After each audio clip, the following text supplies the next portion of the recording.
I'm Dr. Joshua Reichard, Chief Academic Officer at City Vision University, and this presentation is an overview of the methodology section for the final project in business communications. Methodology is a process for doing something. We can apply methodology to any process that we conduct in daily life. So for example, there's a methodology to driving, there's a methodology to turning on your computer, there's a methodology to logging into your course here at City Vision University. And for the sake of this course, there's a methodology for conducting research and collecting data for your final project. Data sources inform your perspective on the problem you're investigating. And we need to collect data from multiple sources in order to give us a holistic understanding of the problem that we're investigating for the final project. Data sources help us validate whether or not there's actually a problem. We may intuitively see a problem or think that there's something wrong in our organization or a problem that needs to be solved in our community, but we need to validate that intuition with actual evidence. So what evidence suggests the fact that there is indeed a problem? And our research for the final project should contain both primary and secondary data sources. Primary data sources are the people or systems involved in the organization or the relevant problem that we are investigating. So in other words, these are the people that are directly affected by the problem or directly involved with the organization on a direct level. Secondary data sources are relevant perspectives on similar organizations or the problem itself from outside observers.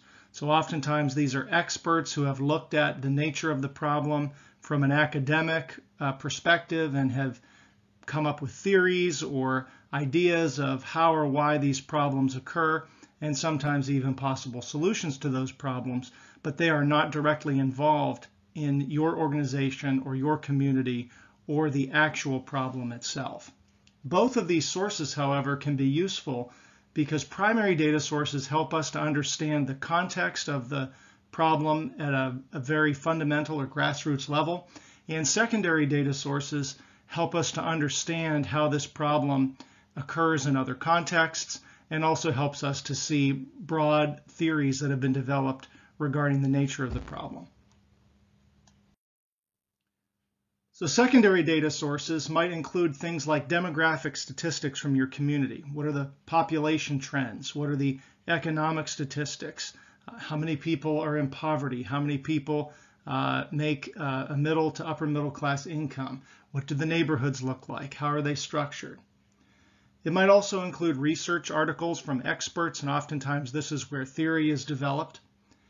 It may include historical reports, such as examples of success or failure of similar organizations. So if your organization, for example, is experiencing a downturn in charitable giving, we might look at historical reports of how similar organizations have either weathered that storm or, on the other hand, faced the reality of closing.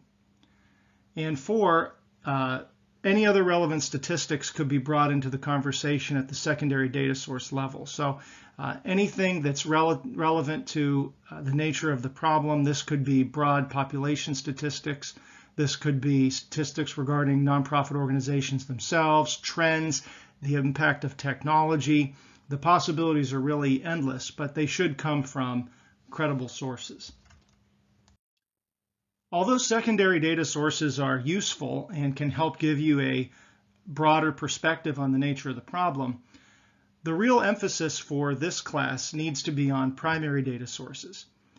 We hope that you'll have time and opportunity to interact with the people that are directly impacted by the problem that you're investigating, and you'll be able to also research some of the systems or processes that occur within the organization that you're investigating so that you can gain firsthand perspective on the nature of the problem and hopefully propose some meaningful solutions.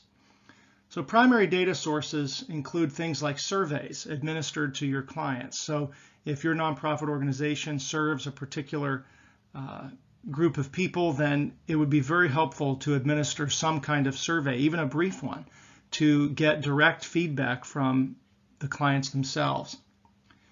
Second, you could use interviews with clients or any stakeholders within the organization. This might include employees or volunteers. But if you can get some face-to-face time with the people that are very close to the problem, then you can gain their personal and professional perspective on what's going on. And you can simply document the results of these interviews by summarizing their comments or quoting them.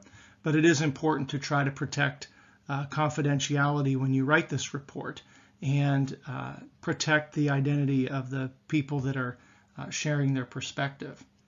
And finally, any written or verbal feedback that you have. So sometimes this comes from customer service inquiries or written feedback in email or from social media.